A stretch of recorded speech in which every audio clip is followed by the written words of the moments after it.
Blinken spies. The House Judiciary Committee releasing a letter this week sent to Secretary of State Antony Blinken, revealing that the fall of 2020, weeks before the election, Blinken, a campaign aide for Joe Biden, pushed former acting CIA Director Mike Morell to sign on to a letter the campaign would use to fool Americans into believing the Hunter Biden laptop was just some Russian disinformation.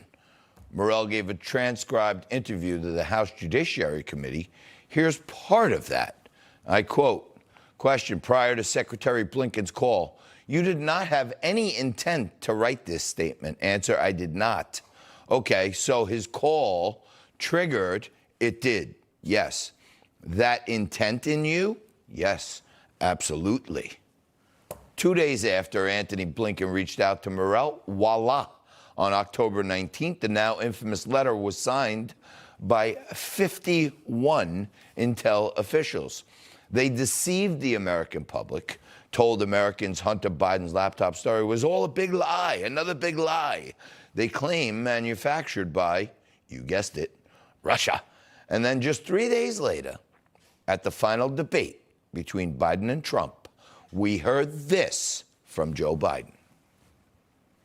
There are 50 former national intelligence folks who said that what he's accusing me of is a Russian plan. They have said that this has all the five former heads of the CIA, both parties, say what he's saying is a bunch of garbage. Nobody believes it except his and his good friend Rudy Giuliani. You mean the laptop is now another Russia hoax? That's exactly what. Is this where you're exactly going? What. This is where he. Turns out what Biden was telling us was the bunch of garbage. And Congresswoman Harriet Hageman joins us right now. She sits on the House Judiciary Committee. Before we get into it, Congresswoman, I want to tell you I was down in New York last week covering the hearing, and I saw you in there. And despite the insulting behavior of your colleagues on the Democrat side, it was really inspiring to see people like you care about what the victims had to say. Thank you for that. I appreciate that. That was an interesting hearing, wasn't it? The level of disdain that our Democrat colleagues showed those folks who had suffered some of the most horrific crimes imaginable was really pretty stunning to me. And I'm glad that we're getting that information out. Absolutely. And talk about horrific and stunning. Turns out Antony Blinken coerced intel officials to sign a letter that he knew was a lie, and apparently it was to affect the outcome of the election. In your view, as a member of the Judiciary Committee, is there any law broken here, or is this another one of these things, well, it's not a law, it's just unethical? Well, I think that we need to dig deeper into this to find out whether there were laws that were broken. But what I think that this represents is just the level of corruption that we're dealing with in Washington, D.C., and with this particular administration. I think one of the things that's so troubling for me about Blinken is he is the Secretary of State. And when he took that position and took the oath that he did and swore to uphold the laws of the United States and the Constitution, he knew that the gentleman that he was going to work for was totally and completely corrupt and had been compromised by foreign governments through the activities of his son.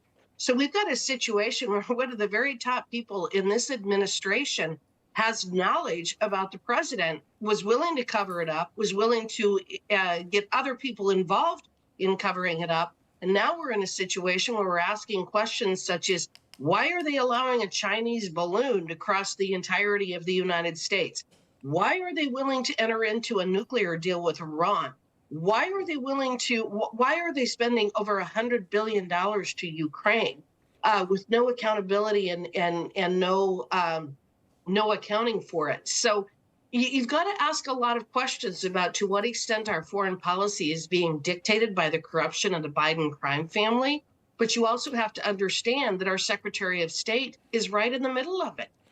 It seems like all across the cabinet, Secretary of State, Mayorkas, it seems like these people are, willfully failing or acting in a manner that seems like corruption. But and in your position sitting on the Judiciary Committee, do you think you guys and gals and will haul in all 51 of those intel officials who signed off on this letter?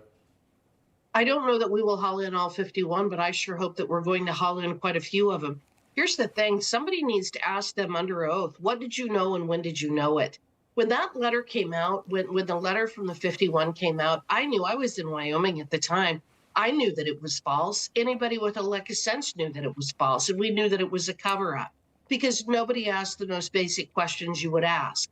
The most basic questions would be, what do you mean? Are you saying that the laptop is Russian disinformation? Are you saying that there's information planted on the laptop that is Russian disinformation? Are you saying that those photographs of Hunter Biden smoking cracks and engaging with prostitutes are false? I mean, what aspect of this is Russian disinformation? But none of the mainstream media ever asked those questions. The moment that this letter from the 51 former intel folks came out, everybody was like, nope, done. Russian disinformation, we have to go on. Right. When there were so many just basic questions that needed to be asked, and everybody knew that this was a cover-up. We all knew it. Yeah, Congresswoman, a couple of years back, Nancy Pelosi, for whatever reason, took to the microphone and started explaining to the press about what she called the wrap-up smear, that, you know, they leak some news to some folks and then they leak it to the media, and then the Congress people go out and point to it and say, see, even the media is saying it. And it seems like Blinken and company created the letter to give it to the media so that they could squelch Trump and the laptop story. It seems like right out of the Democrat playbook to me, the wrap-up smear. Yeah, you can call it a wrap-up smear, or you can just call it regular, everyday corruption, which is what it is. You have people at the very highest position in this administration that are 100% corrupt. They are letting our country down. They have failed us. They're failing not only America, they're failing the world in terms of our role and our leadership role in the world, our standing. But I think people from other countries have to be looking at this and saying, what in the world is going on with these people when the head of the State Department is actually involved in something of this magnitude? Wow. This is pretty frightening stuff. Absolutely. Well, look, it does make us Americans feel better to know the Republicans have the House and we're asking the real questions, and we got you out there fighting for us. Thank you so much, Congresswoman Harriet Hageman. Thank you, John.